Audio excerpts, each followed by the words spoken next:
Nabudlayan nga maghangop sa ila ginabasa masobra 1 ka milyon nga mga estudyante sa grade 11 sa bilog nga pungsod.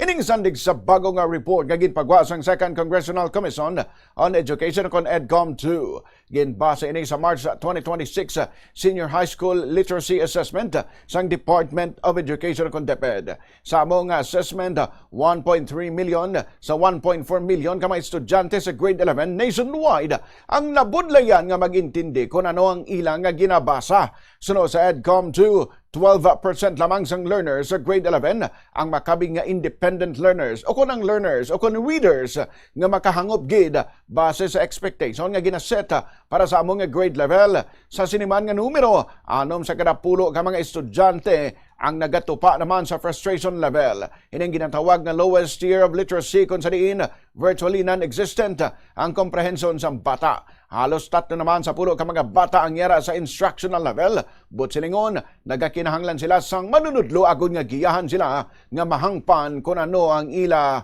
ginabasa.